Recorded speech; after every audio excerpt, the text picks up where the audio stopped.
পাপৰিছা এইগৰাকী মৃদুপৱন নাথ যিগৰাকী হৈছে বিতৰ্কিত এগৰাকী চিকিৎসক তেওঁ ডিফু মেডিকেল কলেজৰ এগৰাকী সহকাৰী অধ্যাপক আৰু সেইগৰাকী চিকিৎসকে অৰ্থাৎ এই চিকিৎসকগৰাকী অৰ্থাৎ মৃদুপৱন নাথ নামৰ এই চিকিৎসকগৰাকীৰ বিৰুদ্ধে বহু ভয়ংকৰ অভিযোগ উত্থাপন হৈ আছে দীৰ্ঘদিনৰ পৰা তেওঁ আচলতে তেওঁৰ বিৰুদ্ধে যিখিনি ভয়ংকৰ অভিযোগ আছে সেই অভিযোগখিনি তেওঁ পত্নীয়ে আনিছিল আৰু সেই পত্নীয়ে কেইবাটাও গোচৰ ৰুজু কৰিছে ভঙাগড় আৰক্ষী থানাত তেওঁ নিজৰ পত্নী অৰ্থাৎ তেওঁ প্ৰথমা পত্নীয়ে সেই গোচৰসমূহ ৰুজু কৰিছিল আৰু গোচৰসমূহ ৰুজু কৰাৰ পিছতে আচলতে গোটেই বিষয়টো সন্দৰ্ভত মুখ্যমন্ত্ৰীকো আচলতে জনোৱা হৈছিল বা মুখ্যমন্ত্ৰীয়ে গোটেই বিষয়টো তেওঁ চালিজাৰি চাইছিল আৰু চালিজাৰি চোৱাৰ পিছতেই গোটেই কথাখিনি ওলাই পৰিলে যে তেওঁ ডিফু মেডিকেল কলেজ হাস্পাতালত তেওঁ এগৰাকী সহকাৰী অধ্যাপকৰ দায়িত্বত থকাৰ পিছতো তেওঁ সেই দায়িত্বখিনি পালন নকৰি তেওঁ মহানগৰীৰ বিভিন্ন ব্যক্তিগত হাস্পাতালত তেওঁ আচলতে নিয়োজিত হৈ আছিল তাৰ সমান্তৰালভাৱে মঙলদৈ এখন ব্যক্তিগত হাস্পাতাল অৰ্থাৎ ৰাজ্যৰ বিভিন্ন ব্যক্তিগত হাস্পাতালত তেওঁ কাম কৰিছিল অৰ্থাৎ ডিফু মেডিকেল কলেজৰ পৰা তেওঁ আচলতে চৰকাৰী দৰমহা লৈছিল আৰু তাৰ দৰমহা লৈ কাম নকৰি তেওঁ মহানগৰীৰ পৰা আদি কৰি ৰাজ্যৰ বিভিন্ন ব্যক্তিগত হাস্পাতালত তেওঁ কাম কৰিছিল সেইখিনি কথা পোহৰলৈ আহিছিল তাৰ সমান্তৰালভাৱে তেওঁৰ বিৰুদ্ধে যেতিয়া তেওঁ গুৱাহাটীত আছিলে গুৱাহাটীত থকাৰ সময়তো আচলতে পষ্টমৰ্টেম ৰিপৰ্ট তেওঁ নোহোৱা কৰাৰো অভিযোগ আছিল বহু তেনেধৰণৰ বহু ভয়ংকৰ অভিযোগ আছিল যিসমূহ অভিযোগ আছিলে পত্নীয়ে সেই অভিযোগসমূহক লৈ পত্নীয়ে নিজেই গোচৰ দাখিল কৰিছিল ভঙাগড় আৰক্ষী থানাত আৰু তাৰ পিছতেই গোটেই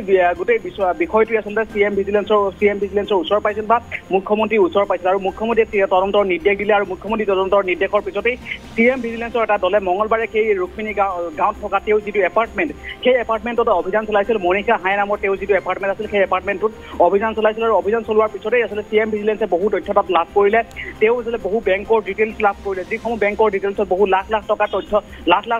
টকা থকাৰ কথাও পালে চিএম ভিজিলেন্সে তাৰ সমান্তৰালভাৱে নগদ আচলতে 14 লাখ টকা তাত উদ্ধাৰ কৰা হ'ল তাৰ সমান্তৰালভাৱে আচলতে তেওঁ 18বাৰকৈ বিদেশ ভ্ৰমণৰ তথ্য চিএম ভিজিলেন্সে লাভ কৰিলে যিসমূহ তথ্য আচলতে তেওঁ চৰকাৰক নজনোৱাকৈ আচলতে বিদেশ ভ্ৰমণ কৰিছিল যিখিনি শেহতীয়াভাৱে তেওঁ এগৰাকী দ্বিতীয় পত্নী যে শেহতীয়াভাৱে তেওঁ বিবাহো কৰিছে সেই দ্বিতীয় পত্নীগৰাকীক লৈ তেওঁ আচলতে বিদেশ ভ্ৰমণ কৰিছিল ইয়াৰ তাৰ সমান্তৰালভাৱে তেওঁ 18বাৰকৈ বিদেশ ভ্ৰমণ কৰিছে আৰু তেওঁ 5খনকৈ গাড়ী এগৰাকী চিকিৎসক বা তেওঁ পত্নী অৰ্থাৎ দুগৰাকীয়ে মানুহ সেই ঘৰখনত কিন্তু তেওঁ 5খনকৈ বিলাসী বাহন তেওঁ ঘৰত উদ্ধাৰ হৈছে এখন BMW এখন অডি এখন ৰেঞ্জ ৰভাৰ এখন মাৰ্চিডিজ এখন ইনোভা ক্ৰিষ্টা অৰ্থাৎ ভাবক আচলতে 5খনকৈ বিলাসী বাহন যিকেইখন আচলতে যথেষ্ট পৰিমাণৰ বৃহৎ ধন তাত আচলতে নিয়োগ কৰা হৈছে আচলতে সেই বিলাসী বাহনৰ তাত তথ্য লাভ কৰা হৈছে বহুত নগদ ধন পাইছে আৰু বহুত বিতৰ্কিত বহুত তথ্য পাতি লাভ কৰিছে যাৰ ফলত আচলতে চিএম ভিজিলেন্সে নিজেই নিৰ্দেশ দিলে যে তেওঁ উপস্থিত হ'ব লাগিব তেওঁ চিএম ভিজিলেন্সে জেৰা চলাব আজি দিনটোত তেওঁ ইতিমধ্যে তেওঁ হাজিৰ হৈছে চিএম ভিজিলেন্সত আৰু দিনজোৰা তেওঁ জেৰা চলোৱা হ'ব আৰু তেওঁ আয় বহিৰ্ভূত সম্পত্তি অৰ্থাৎ তেওঁ যিখিনি মেডিকেল কলেজত ডিফু মেডিকেল কলেজত তেওঁ যি আচলতে দৰমহা পায় সেই দৰমহাৰ ভিত্তিতে আচলতে তেওঁ মহানগৰীৰ বিভিন্ন ব্যক্তিগত হাস্পাতালতো তেওঁ যিহেতু কাম কৰে সেইখিনি কথাও তেওঁ আচলতে চৰকাৰক জনোৱা নাছিল তাৰ সমান্তৰালভাৱে তেওঁ যে বিলাসী এই বাহনসমূহ আচলতে ধৰা পৰিছে অৰ্থাৎ তেওঁ দৰমহাতকৈ এই সম্পত্তিৰ তালিকাখন বহুত বেছি সেই সন্দৰ্ভতে চিএম ভিজিলেন্সে ইতিমধ্যে আচলতে জেৰা চলাব তাৰ সময়ত ভঙাগড় আৰক্ষী থানাত 3টাকৈ গোচৰ আছে পত্নীয়ে আচলতে এটা গোচৰ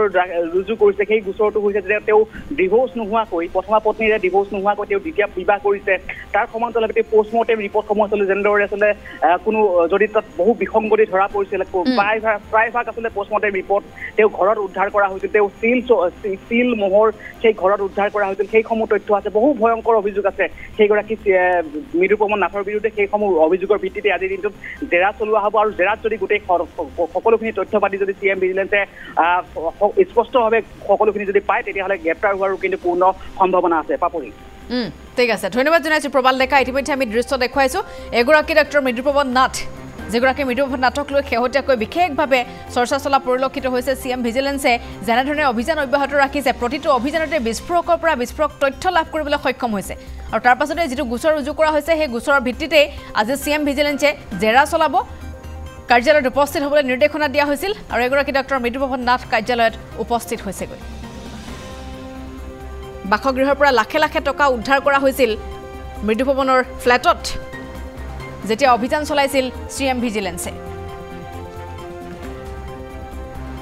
আমি সেই দৃশ্য আপোনালোকক দেখুৱাইছোঁ চিএম ভিজিলেন্সত হাজিৰ হৈছেগৈ এইদৰে ডক্টৰ মৃদুপৱন নাথ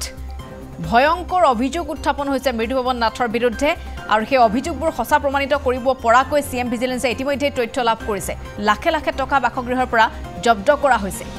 আয় বহিৰ্ভূত সম্পত্তিৰ গোচৰ আৰু সেই গোচৰতে অধিক তথ্যৰ বাবে কাৰ্যালয়ত জেৰা চলাব চিএম ভিজিলেন্সে